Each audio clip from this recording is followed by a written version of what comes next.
नमस्कार. न्यूज डंकामध्ये मी महेश विचारे आपल्या सगळ्यांचं मनपूर्वक स्वागत करतो.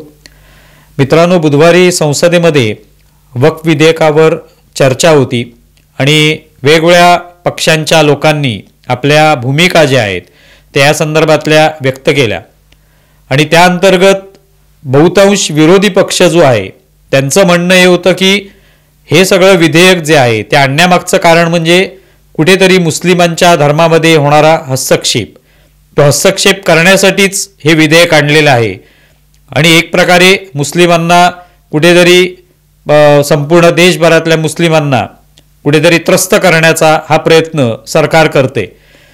हे केवळ संसदेमध्येच नव्हे तर संसदेच्या बाहेर सुद्धा विरोधी पक्षातले वेगवेगळे नेते जे आहेत त्यांचं म्हणणं हेच होतं की याच्यामध्ये कुठेतरी मुस्लिमांमध्ये एक प्रकारे असुरक्षिततेची भावना निर्माण व्हावी या दृष्टीने हा प्रयत्न केला जातोय आणि त्यांच्या धर्मामध्ये ढवळाढवळ करण्यासाठीच हे विधेयक जे ते आणलं गेलेलं आहे. तशा पद्धतीचे आरोप जे आहेत ते अरविंद सावंत यांनी सुद्धा केले. ते स्वतः खरं तर या विधेयकासंदर्भात जी काही संसदीय समिती स्थापन करण्यात आली होती त्याच्यातही ते होते, पण ज्या वेळेला त्यांना संसदेमध्ये लोकसभेमध्ये बोलण्याची संधी मिळाली त्यावेळेला त्यांनी सांगितलं की या पद्धतीने म्हणजे या विधेयकानुसार जर गैर मुस्लिम व्यक्तीचा समावेश करण्यात आला तर ते कसं चुकीचं ठरेल.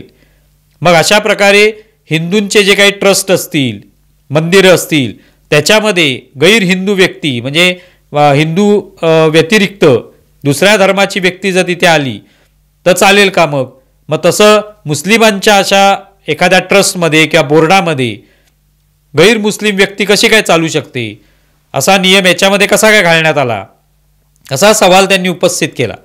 आणि त्याचबरोबर ते विचारत असतानाच त्यांनी सांगितलं की जसं केदारनाथ मंदिराच्या बाबतीत आरोप झाला होता किंवा शंकराचार्यांनी म्हटलं होतं की तिकडचं 300 किलो सोनं गायब झालं किंवा पद्मनाभ मंदिरामध्ये खजिना सापडला, ते या सगळ्या गोष्टी ज्या आहेत त्या सगळ्या गोष्टींवर नियंत्रण ठेवण्यासाठी तिथे हिंदूच लोक असतात, तिथे कोणी गैर हिंदू व्यक्ती जो आहे तो तिथे नसतो. मग अशा ठिकाणी जर तुम्हाला हिंदूच व्यक्ती चालते तर मग मुस्लिमांचं जे काही बोर्ड असेल, परिषद असेल तर त्या ठिकाणी मात्र तुम्ही गैर मुस्लिम व्यक्तीची नियुक्ती कशी काय करू शकता, असा अरविंद सावंतांचा हा प्रश्न होता. अशाच पद्धतीचा प्रश्न जो आहे तो जितेंद्र आव्हाड यांनी सुद्धा उपस्थित केला. जितेंद्र आव्हाड यांनी पण म्हटलं की सगळ्या मंदिरांमध्ये भरपूर सोनं आहे, मग त्याच्यावरच्या नियंत्रणाचं काय, तिकडे मग सगळीच माणसं जी आहेत ती हिंदूच असतात, तिकडे कोणी गैर हिंदू नसतो.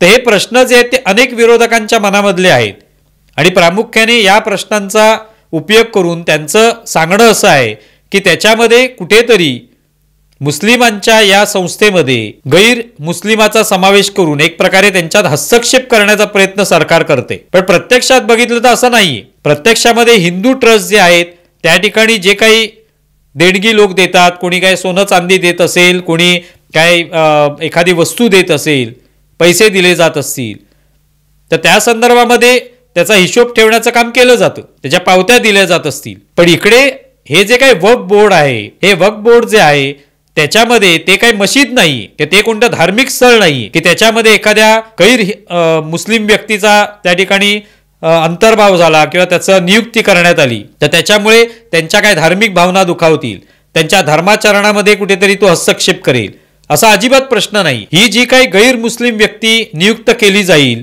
किंवा असेल ती त्याच्यावर देखरेख ठेवेल, ती व्यक्ती कोण असेल तर ती त्यांच्या प्रशासनावर, त्यांचं जे ॲडमिनिस्ट्रेशन असेल, व्यवस्थापन जे असेल त्याच्यावर लक्ष ठेवणारी असेल. त्यांच्या कोणत्याही धार्मिक गोष्टींमध्ये हस्तक्षेप किंवा ढवळाढवळ करणार नाहीये ती, की तुम्ही मशिदी कशा बांधल्या पाहिजे, तिथे कधी तुम्ही नमाज पढला पाहिजे याविषयी ती काय मार्गदर्शन करणार नाही, त्याविषयी ती काय बोलणार नाही. पण वक्फच्या संदर्भामध्ये जे काही लोक जमिनी दान करतात त्या दान करण्यामागचं कारण काय असतं तर गरीब मुस्लिम जे आहेत त्यांच्यासाठी काही सुविधा उभारल्या जाव्यात. त्याच्यामध्ये मग आश्रमशाळा असतील, आरोग्य व्यवस्था असतील, वृद्धाश्रम असू शकतात, काही अनाथ मुलं असतील त्यांच्यासाठी एखादं काहीतरी अनाथगृह बांधता येऊ शकतं.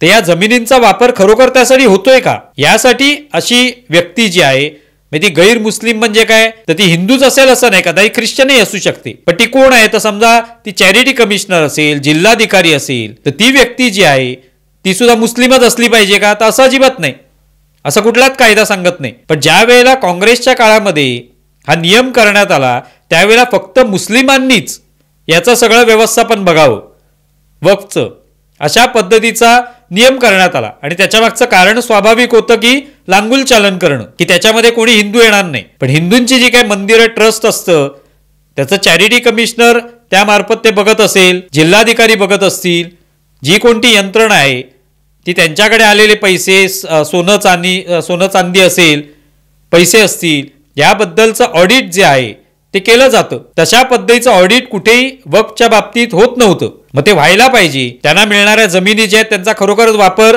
मुस्लिमांच्या हितासाठी केला जातोय का, गरीब मुस्लिमांच्या हितासाठी केला जातोय का? तो केला जात नसेल, नुसत्या जमिनी घेतल्या जात असतील तर त्या ठिकाणी निश्चितपणे भ्रष्टाचार फोफावण्याची संधी आहे, हे स्वाभाविक होतं.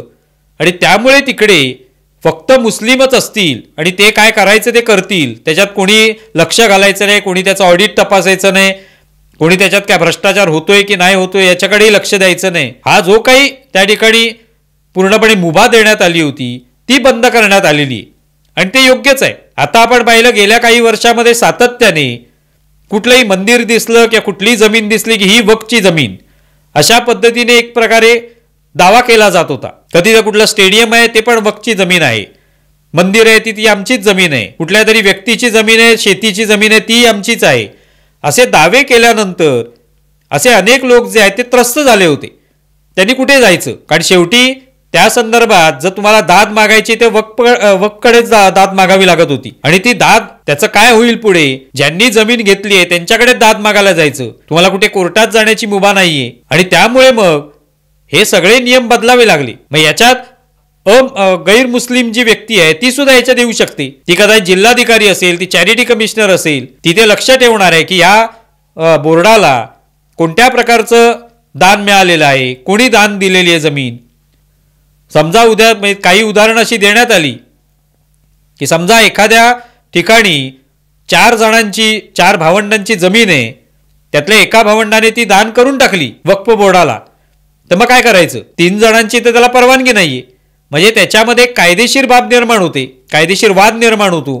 तो सोडवायचा कोणी? आणि जमीन दान दिली, आम्ही ती घेतली, आता आम्हाला माहिती नाही तुमच्या तिघांमध्ये चौघांमध्ये काय भांडणं आहेत किंवा नाहीत, त्या तुमच्या चौघांची जमीन आहे की नाही ते तुम्ही बघा. आता अशी भूमिका जर घेतली तर काय करायचं? अशासाठी मग हे सगळं करण्यात आलेलं आहे. आणि त्याच्यामध्ये मग गैर मुस्लिम व्यक्ती येते, म्हणजे ती असली तर चालू शकतं.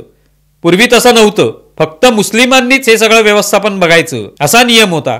आणि त्यामुळे आता हा नियम जो बदलणार आहे विधेयकाच्या माध्यमातून, त्याच्यामध्ये एक पारदर्शकपणा येईल, सुसूत्रता येऊ शकेल, त्याचं ऑडिट केलं जाऊ शकेल. कोणावर अन्याय झाला असेल तर त्याला न्याय मागण्यासाठी, दाद मागण्यासाठी काहीतरी पर्याय तरी उपलब्ध असेल. पण हे जे विरोधक आहेत ते जाणीवपूर्वक कुठेतरी मुस्लिमांच्या मनामध्ये संभ्रम निर्माण व्हावा आणि हिंदू मुस्लिम असा काहीतरी भेदभाव सरकार करतंय. हिंदूंच्या मंदिरात नुसतं सोनं चांदी पडलेलं आहे, पैसा भरपूर आहे आणि त्यांच्याकडे कोणी लक्ष देत नाहीये, पण मुस्लिमांकडे मात्र लक्ष दिलं जाते, त्यात सरकार ढवळाढवळ करते, त्यांच्या धार्मिक गोष्टींमध्ये ढवळाढवळ करते, असं सांगण्याचा एक प्रयत्न होते. मुळातच हे जे काय बोर्ड आहे हे कोणतेही धार्मिक बोर्ड म्हणजे एखाद्या मंदिराचं किंवा एखाद्या मशिदीचं बोर्ड जे आहे तसं नाही. यांच्याकडे दान म्हणून जमिनी येत आहेत, त्या जमिनी कोणाच्या आहेत, त्या वापरल्या जात आहेत का, किंवा त्या कुठे चुकीच्या ठिकाणी दिल्या जात आहेत का, त्या विकल्या जात आहेत का, किंवा कोणाच्याही जमिनी हडप केल्या जात आहेत का, कुठल्याही जमिनीवर कब्जा केला जातोय का, हे सगळं बघायला काय ती यंत्रणा पाहिजे की नाही. ती यंत्रणा उभारली तर त्याच्यामध्ये फक्त मुस्लिमच असतील असं नाही, त्यात हिंदूही असू शकतात, त्यात एखादा ख्रिश्चन व्यक्ती असेल, एखादा पारशी असू शकतो, एखादी बौद्ध व्यक्ती असू शकते. तिथे फक्त मुस्लिमच पाहिजेत. हा जो काही अट्टाहास होता मुस्लिमांचं लांगुल चालन करण्यासाठी तो बंद करण्यात आलेला आहे. त्यामुळे हा जो काही ही जी काही बोंबाबोंब केली जाते की हे सगळं कसं मुस्लिमांच्या धर्मामध्ये ढवळाढवळ आहे, तर ते अजिबात योग्य नाही आणि ते सर्वस्वी चूक आहे. अमित शहांनी जे एक प्रदीर्घ भाषण केलं लोकसभेमध्ये त्याच्यामध्ये या सगळ्या गोष्टी सांगितल्या. मात्र सातत्याने काँग्रेस असेल किंवा त्यांच्यासोबतचे पक्ष जसं अरविंद सावंत उभाटा गटाचे प्रतिनिधी हे सांगण्याचा प्रयत्न करतायत की याच्यामध्ये मुस्लिमांचे अधिकार जे आहेत ते हिसकावून घेतले जातील, त्यांच्यावर देखरेख ठेवायला गैर मुस्लिम कशाला पाहिजे. मग हिंदूंच्या मंदिरामध्ये जर किंवा ट्रस्टमध्ये जर असाच गैर हिंदू जो आहे त्याला प्रवेश दिला तर काय होईल. मुळातच हे दोन्ही वक्फचं बोर्ड आणि मंदिर हे दोन्ही वेगवेगळे मुद्दे आहेत हे लक्षात घेणं आवश्यक आहे. पण या सगळ्या विरोधकांनी हा सगळा गोंधळ निर्माण करण्याचा प्रयत्न या ठिकाणी केला, जेणेकरून लोकांच्या मनात, विशेषतः मुस्लिमांच्या मनामध्ये हा गोंधळ निर्माण होईल, भ्रम निर्माण होईल आणि एक प्रकारे ते सुद्धा या विधेयकाच्या विरोधात उभे राहतील. आणि जसं सीएच्या वेळेला आंदोलनं झाली, रस्ते अडवले, देशभरामध्ये आंदोलन झाली, तसा एक आंदोलनाचा प्रयत्न होईल आणि त्यातून आपलं राजकारण साध्य करता येईल, हा हेतू आहे. मात्र तसं होताना दिसत नाहीये, कारण या सगळ्या विधेयकामधल्या ज्या गोष्टी आहेत बारीक सारीक, या सगळ्या वेळच्या वेळी सगळ्यांनी स्पष्ट केलेल्या आहेत. लोकसभेमध्ये चर्चेमध्ये सुद्धा अनेकांनी त्या व्यवस्थित विशद केलेल्या आहेत आणि त्यामुळेच आपण पाहतोय की मुस्लिम संघटना, अनेक मुस्लिम लोक जे आहेत ते रस्त्यावर उतरले आणि त्यांनी मोदी सरकारच्या या विधेयकाला पाठिंबा सुद्धा दिला. असं यापूर्वी झालं नव्हतं. कोणताही कायदा काढला, सीएचा कायदा आला तर मुस्लिमांनी विरोध केला. खरं तर मुस्लिमांचा, भारतीय मुस्लिमांचा त्याच्याशी काही संबंध नव्हता, पण तरी विरोध केला गेला. तसं यावेळेला होऊ नये याची काळजी सरकारने घेतली आणि हा संभ्रम जो आहे तो दूर करण्याचा प्रयत्न केलेला आहे. पण विरोधकांनी मात्र भ्रम निर्माण व्हावा, हिंदू मुस्लिम यांच्यामध्ये काहीतरी वितुष्ट निर्माण व्हावं, हा प्रयत्न केलेला आहे. तेव्हा याकडे सावधगिरीने पाहणं अत्यंत आवश्यक आहे आणि तो कायदा समजून घेणं, त्याच्यामधून खरोखरच मुस्लिमांचा फायदा होणार आहे की याच्यामधनं हिंदूंचा काय फायदा होणार आहे का, याचा विचार करणं अत्यंत आवश्यक आहे. तुम्हाला या संदर्भात काय वाटतंय जरूर कळवा. आमचा व्हिडिओ जास्तीत जास्त लाईक करा, शेअर करा आणि आमचं यूट्यूब चॅनल सबस्क्राईब करा. धन्यवाद.